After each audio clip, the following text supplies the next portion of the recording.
नमस्कार। सात संदेश से मैं अनिल कौशिक। न्यूज़ अपडेट 7 बजे कार्यक्रम भादरा आसपास में आप सभी दोस्तों का स्वागत है। दोस्तों, कार्यक्रम की शुरुआत हमेशा की तरह मुख्य खबर से ही करेंगे और आज भी हम बात करने वाले हैं दोस्तों क्षेत्र के मुद्दों पर। क्षेत्र की खबरें आपको विस्तार से बताएंगे, लेकिन आज जिस प्रकार से किसान लगातार परेशान है फसल बीमा क्लेम को लेकर, उसको लेकर विस्तार से आज हम बात करने वाले हैं। और दोस्तों, भादरा आसपास से खबरें सहित सभी प्रमुख खबरों से आपको अपडेट भी करवाएंगे। और मंडियों में भाव, दोस्तों आज संडे है, संडे को मंडियों में भाव अधिकांश तैयार नहीं होते हैं, तो मौसम का मिजाज आपको बताएंगे। और आज 1 मई को क्या विशेष दिवस है, इसके ऊपर भी विस्तार से जानकारी देंगे। आज 1 मई को मजदूर दिवस मनाया जा रहा है दोस्तों। पूरे विश्व में आज के दिन मजदूर दिवस मनाया जाता है और अमेरिका के शिकागो में कामगार मजदूरों के लिए काम के घंटे तय करने को लेकर दोस्तों हड़ताल हुई थी। और मजदूर दिवस मनाने की शुरुआत भी इसी दिन से 1886 से हुई थी। और दोस्तों, ये पूरे विश्व में मनाया जाने लगा। और इसी प्रकार से विश्व हास्य दिवस, लाफ्टर डे, भी आज ही के दिन मनाया जाता है। और श्रम दिवस के रूप में भी इसको दोस्तों मनाते हैं। और भारत में तो 1 मई को मई दिवस के रूप में मनाने की प्रक्रिया है, प्रचलन है। तो कुल मिला के विक्रम संवत 2079 आज है। और 1 मई को आज और क्या विशेष है बताऊं तो 1897 में दोस्तों स्वामी विवेकानंद जी ने आज ही के दिन रामकृष्ण मिशन की स्थापना की थी। बहुत खास दिवस है दोस्तों आज। और 1923 को भारत में आज ही के दिन 1923 को मई दिवस मनाने की शुरुआत हुई थी, जो कि निरंतर अभी तक जारी है। इसके अलावा 1968 को दोस्तों आज के दिन 1 मई के दिन महाराष्ट्र और गुजरात दोनों अलग अलग स्टेट बने थे, राज्य बने थे। और इसके बाद में लगातार आज ही के दिन दोनों का स्थापना दिवस एक साथ आता है। तो महाराष्ट्र और गुजरात का आज स्थापना दिवस है। और आज स्थापना दिवस पर दोस्तों महाराष्ट्र में होशंगाबाद में राज ठाकरे की बहुत बड़ी रैली है। और मुंबई में शिवसेना की भी रैली है और भारतीय जनता पार्टी की भी रैली है। तो आज संडे दोस्तों एक प्रकार से रैली दिवस के रूप में भी आप देख सकते हैं। बड़ी बड़ी रैलियों का आयोजन आज किया जा रहा है। इसके अलावा मैं आपको बताऊं तो 1993 में श्रीलंका के राष्ट्रपति रणसिंगे प्रेमदास की आज एक बम धमाके में विस्फोट में मौत हुई थी दोस्तों। तो उनका निधन है आज। और बलराज साहनी जो फिल्मी अभिनेता है दोस्तों, उनका 1913 में आज के दिन जन्म हुआ था, तो उनका जन्म दिवस मनाया जाता है। गायक, प्रसिद्ध गायक भारत के मन्ना डे, उनका भी जन्म दिवस 1919 को आज ही के दिन हुआ था। और इसके अलावा अभिनेत्री अनुष्का शर्मा, जो कि विराट कोहली की धर्मपत्नी है, उनके क्रिकेटर के साथ उनकी शादी हुई थी 1988 में।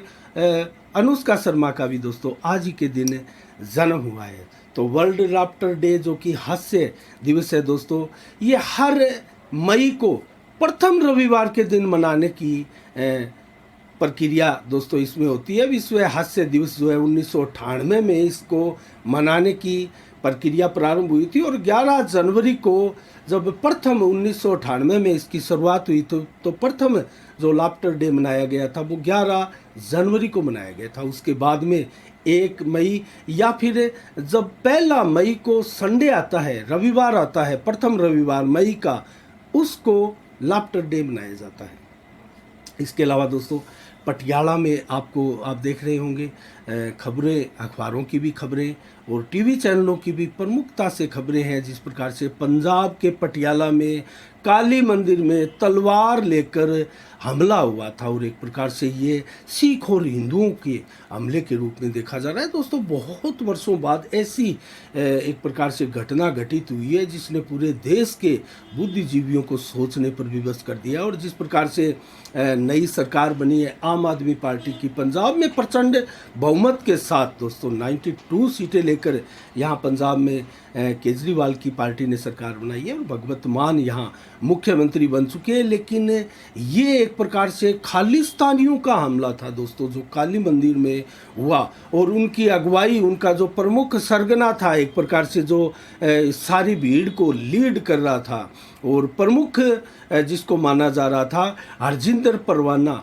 दोस्तों, ये मुख्य सरगना था और ये खालिस्तान से संबंधित है, उनसे उनका लिंक है और बहुत से केसों में आपराधिक प्रवृत्तियों में इनका नाम पहले से ही शामिल है। तो इसकी मोहाली से गिरफ्तारी हो चुकी है और कुल मिला के इस प्रकरण को लेकर, इस दंगे को लेकर प्रमुख 6 लोगों की गिरफ्तारियां अब तक हुई है और बहुत बड़ा सवाल है भगवत मान की सरकार पर किस प्रकार से इस मामले को हैंडल करते हैं दोस्तों। पंजाब में फ़िलहाल ये खालिस्तानियों की तरफ से फिर से सिर उठाने का प्रयास किया गया, जिसको लेकर पूरे देश में चिंताएं भी व्यक्त की गई है दोस्तों। इसके अलावा परबल जी की कुटिया में 3 मई को परशुराम जयंती धूमधाम के साथ मनाई जाएगी और इस दिन के अवसर पर विपर समाज बड़ी संख्या में इसमें भाग लेंगे और स्वामिनी भोग के साथ विधि विधान पूर्वक पूजा अर्चना के साथ ये परशुराम जयंती मनाई जाएगी दोस्तों और बड़ी संख्या में इसमें भाग लेंगे। प्रथम बार है काफ़ी वर्षों से जो कि परशुराम जयंती पर कोई शोभा यात्रा नहीं निकाली जा रही है, बहुत ही साधारण तरीके से इसको मनाने का निर्णय लिया गया है। इसके अलावा कल से 2 मई से दोस्तों दुर्लभ सत्संग भी भादरा में प्रारंभ होने जा रहा है। गुड़ मंडी में स्थित लुहारीवाला अतिथि सदन में इस दुर्लभ सत्संग का वाचन होगा, जो कि 2 मई से 8 मई तक 7 दिवसीय ये दुर्लभ सत्संग प्रारंभ होने जा रहा है, जिसको स्वामी श्री विजयानंद जी गिरी महाराज द्वारा जो है वाचन इसका किया जाएगा और प्रवचन किया जाएगा और बड़ी संख्या में लोग इसमें धर्म प्रेमी लोग भाग लेंगे और ऋषिकेश के ये प्रमुख प्रवचनकर्ता महाराज जी हैं। और इसके अलावा सराफ परिवार विशेषकर गोविंद सराफ द्वारा दोस्तों सारी व्यवस्था इसकी की गई है और विशेषकर सराफ परिवार ही इस कार्यक्रम के धार्मिक कार्यक्रम के मुख्य आयोजनकर्ता भी है।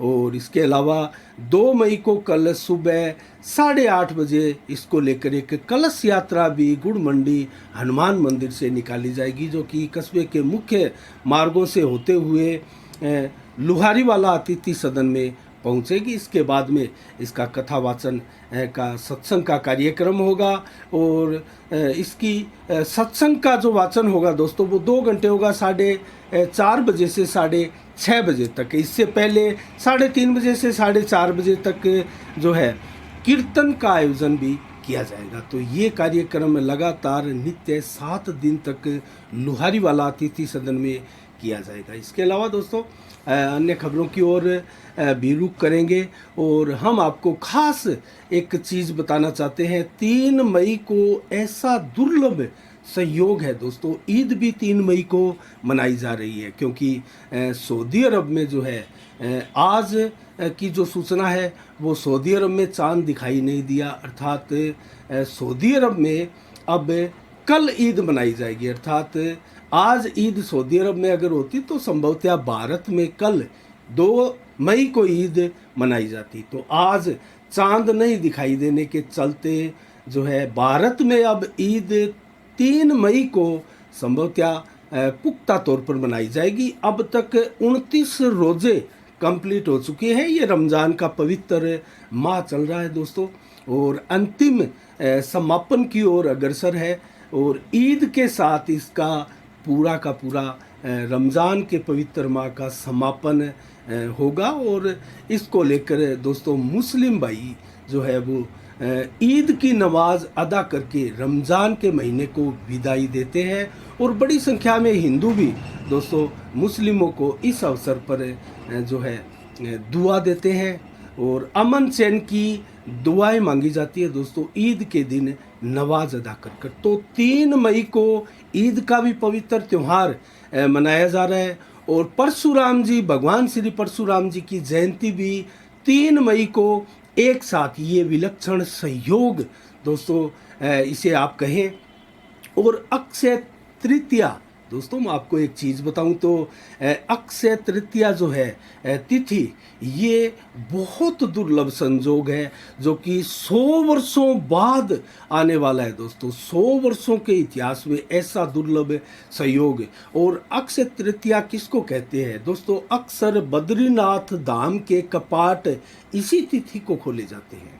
और अक्षय तृतीया ही वो तिथि है दोस्तों जो कि त्रेता युग की इस दिन शुरुआत हुई थी। तो 3 मई को अक्षय तृतीया कितनी खास इम्पोर्टेंट है, इसका आप अंदाज़ा लगा सकते हो। और अक्षय तृतीया ही वो तिथि है जो कि भागीरथ ने अखंड तपस्या करके दोस्तों माता गंगा को धरती पर उतारा था। भगवान शिव की जटों में आकर गंगा जो है इसी 3 मई को अक्षय तृतीया के दिन पृथ्वी के ऊपर, धरती के ऊपर माँ गंगा ने अवतरण किया था।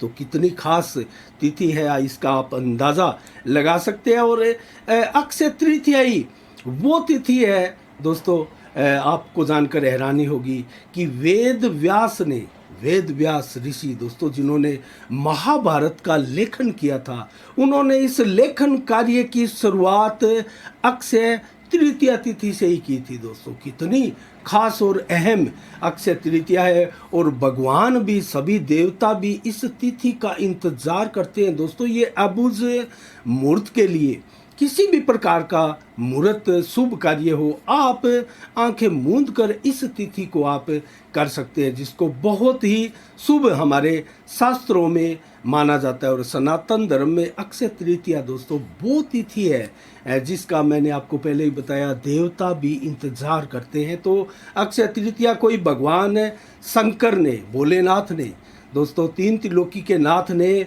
माँ अन्नपूर्णा से अन्न मांगा था पृथ्वीवासियों के लिए, लोगों के लिए अन्न की कामना आज के दिन अक्षय तृतीया के दिन की गई थी।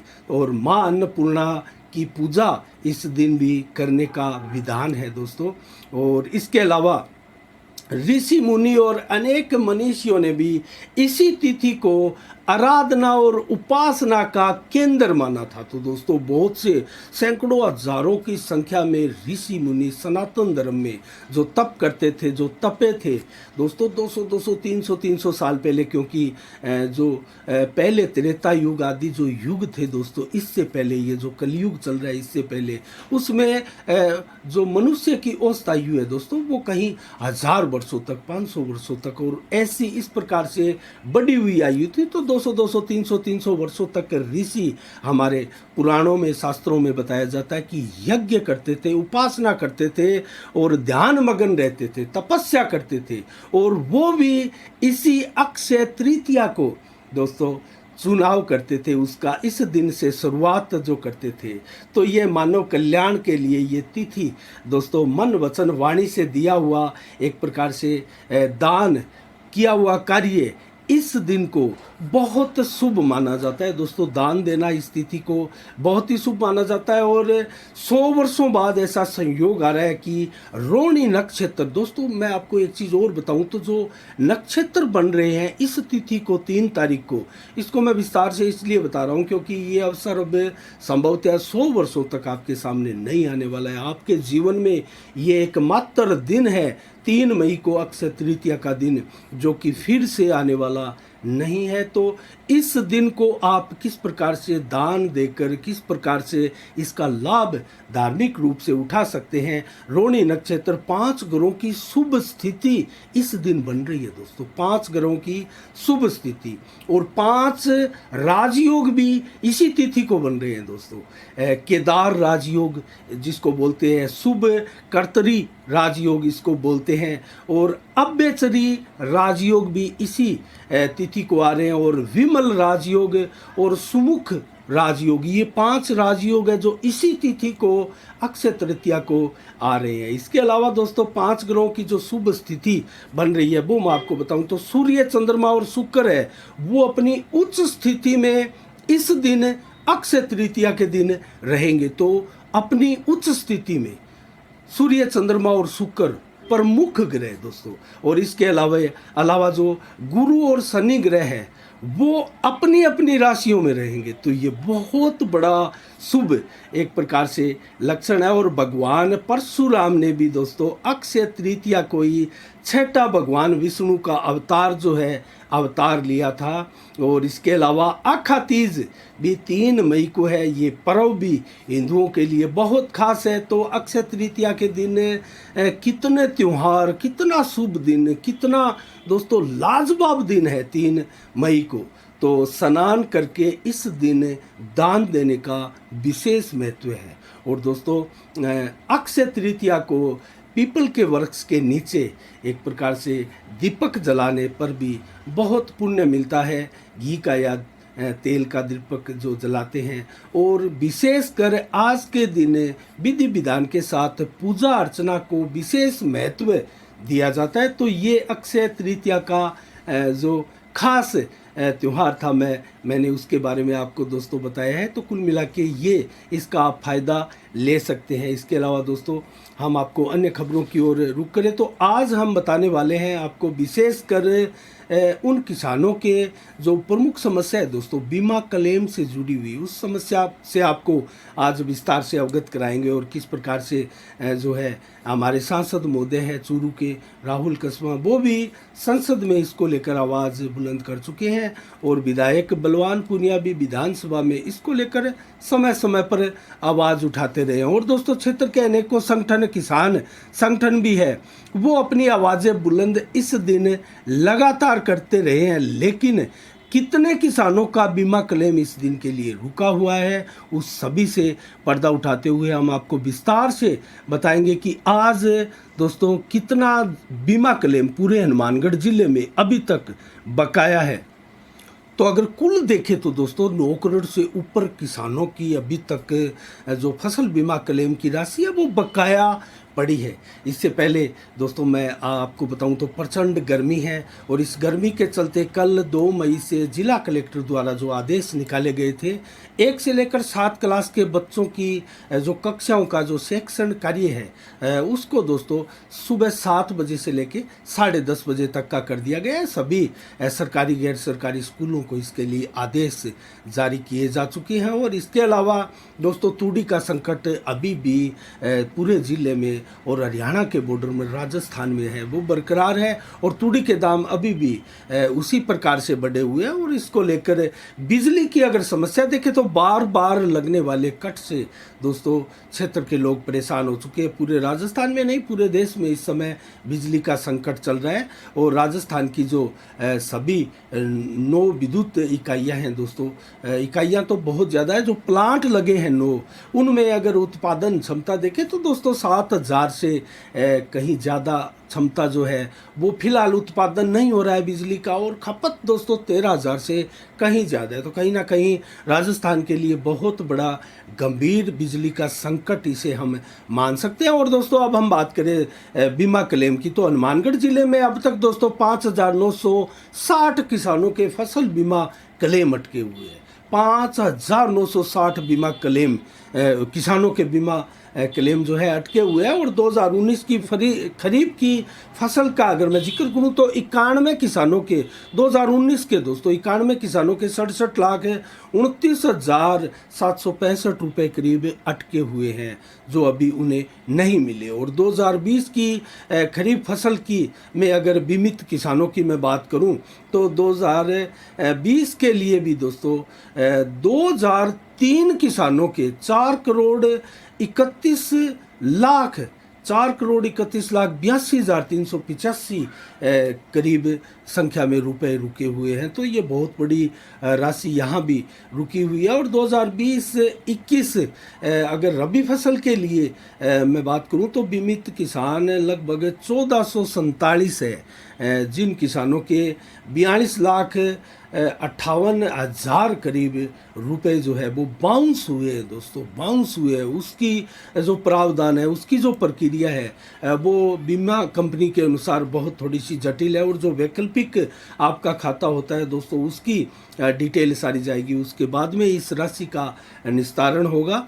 तो ये दोस्तों बहुत जटिल प्रक्रिया है। जो 42 लाख रुपए 58,000 रुपये करीब आपके बाउंस हुए हैं सभी किसानों के, इसके लिए संबंधित बैंक में दोस्तों जो वैकल्पिक खाता संख्या है वो प्राप्त होने के बाद में इसका भुगतान होगा। और इसके अलावा खासकर नौर बादरा रावतसर के लिए तहसीलों के दोस्तों कम से कम 2,419 बीमित किसानों के फसल बीमा पॉलिसी के लिए अपलोड जो किए गए थे डाटा थे जो पहले, उस डाटा से संबंधित बैंक शाखा स्तर की जांच के बाद और अनुमोदन करके भिजवाए तो ज़रूर गए थे, लेकिन इन किसानों को अभी तक फसल बीमा क्लेम इसलिए नहीं मिला क्योंकि इनके खाते बंद है दोस्तों। क्योंकि मैं एक चीज़ आपको बताऊं तो प्रधानमंत्री नरेंद्र मोदी द्वारा दोस्तों जो प्रधानमंत्री फसल बीमा क्लेम है वो दिया जाता है, वो सीधे अकाउंट में आता है। इसमें किसी के बीच की हस्तक्षेप की ओर की आवश्यकता इसमें नहीं होती। लेकिन अधिकतर जो किसान है, हमारे क्षेत्र के किसान देखने में आए हैं, वो केसीसी अकाउंट ही इसमें दर्ज करवाते हैं। और दोस्तों यह अकाउंट बंद होने की स्थिति के बाद में जो है ये फसल बीमा क्लेम अटक जाता है, जिसके बाद में एक वैकल्पिक अकाउंट की संख्या का जो प्रक्रिया है कंपनी द्वारा वो की जाती है। और लेकिन दोस्तों जिला कलेक्टर भी इस चीज़ से नाराज़ हुए थे। जो हनुमानगढ़ के जिला कलेक्टर है वो फसल बीमा क्लेम को जो बड़ी संख्या में कंपनियों ने रोका हुआ है उसको लेकर नाराज़गी, घोर नाराज़गी जता चुके हैं। और इसके लिए जिला कलेक्टर द्वारा व्यवस्था भी की गई है दोस्तों। बीमा कंपनी के प्रतिनिधियों को इसके लिए जिम्मेवारी तय करने का आदेश भी दिया गया है। और पूरे ज़िले में अगर मैं आपको बताऊँ तो कुल 3,540 से अधिक किसानों के बैंक खाते अभी तक बंद है। और उन बंद बैंक खातों में 9 करोड़ लगभग 20 लाख की राशि बकाया है। वो राशि अब कैसे मिले, तो ये प्रक्रिया आप ठीक से समझेंगे तो दोस्तों इसमें विलंब ज़रूर लगेगा। लेकिन किसान परेशान है। जिन किसानों के दोस्तों हमारे जिस प्रकार से मल सीजन में फसल बीमा क्लेम में जो घोटाले हुए थे और उसकी जांच बाद में की जा रही थी, तो उसको लेकर 2020 का फसल बीमा क्लेम जो है बोझला मल सीजन का रोक दिया गया था। तो यहाँ भी किसान लगातार जो है आवाज़ बुलंद करते जा रहे थे। तो कुल मिला के ये है स्थिति दोस्तों बीमा क्लेम को लेकर।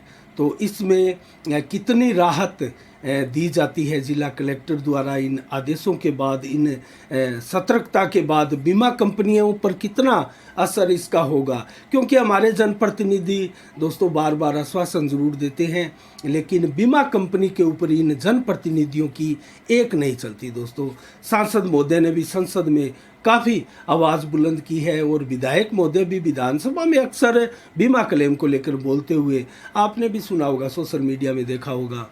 और ऐसा प्रचार प्रसार भी उनके कार्यकर्ताओं द्वारा लगातार किया जाता है। तो इसके माध्यम से हमें भी पता लग जाता है कि आज विधायक जी ने विधानसभा में किस क्वेश्चन को लेकर आवाज़ बुलंद की है और सांसद महोदय ने किस किस्म को लेकर जो है क्षेत्र के लोगों की आवाज़ों को बुलंद किया है। तो इसके ऊपर आजकल पारदर्शिता चल रही है। सोशल मीडिया का टाइम है दोस्तों, आपको हर पल की खबरें आज मिल रही है। और हम भी दोस्तों पिछले लंबे समय से जिस प्रकार से 7 बजे के बुलेटिन के माध्यम से भादरा आसपास क्षेत्र की खबरों को आपको विस्तार से बताते हैं, तो उसी प्रकार से सोशल मीडिया एक बहुत बड़ा प्लेटफार्म और माध्यम दोस्तों आजकल बन चुका है, जिसके माध्यम से आपको पल पल अपनी मिट्टी की जहां आपने जन्म लिया, जहां प्रवासी बनकर आप रह रहे हो, वहां बैठे आप अपनी मिट्टी की सुगंध को महसूस कर सकते हो और अपनी कर्म भूमि को या अपनी जन्म भूमि को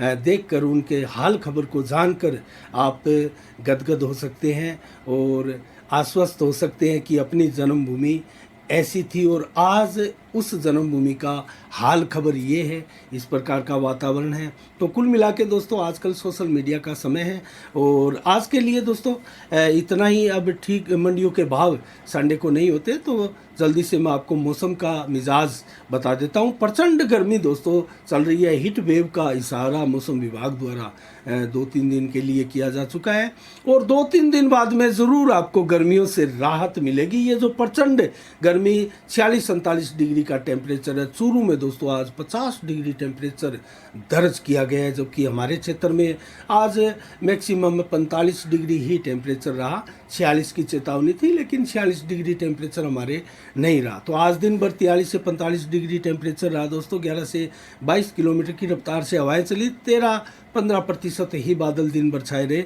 और कमोबश ये स्थिति रहेगी। बादल जरूर 40% शाम को 12 बजे तक देर रात छाएंगे और 14 से 25 किलोमीटर की रफ्तार से हवाएं चलेगी। हवा जरूर आज रात्रि को तेज चलेगी और कल इससे भी कहीं ज़्यादा तेज चलेगी और मिनी तूफान का आपको एहसास कराएगी। और कल के लिए तापमान मैं आपको बताऊं तो आज से कहीं आपको राहत मिलेगी। कल 1 डिग्री नीचे ही तापमान रहेगा। कल का अधिकतम मैक्सिमम तापमान 41 से 44 डिग्री तक रहने की संभावनाएं व्यक्त की गई है और सुबह 30 से 39 डिग्री टेम्परेचर रहेगा। शाम को 37 से 43 डिग्री टेम्परेचर रहेगा और 10-20% बादल दिन भर छाए रहेंगे। शाम को जरूर ये बादल 90% तक छाए रहेंगे और 25 से 36 किलोमीटर की रफ्तार से हवाएं चलेगी दोस्तों।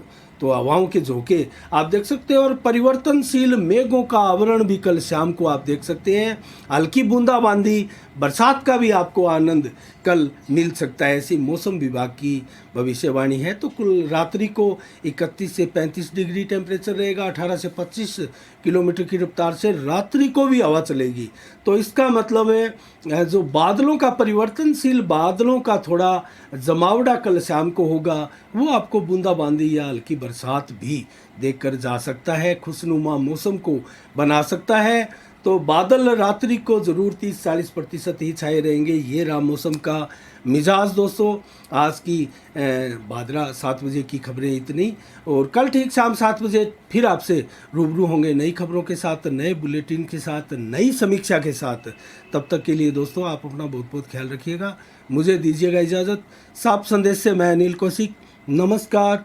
जय भारत, जय जय राजस्थान।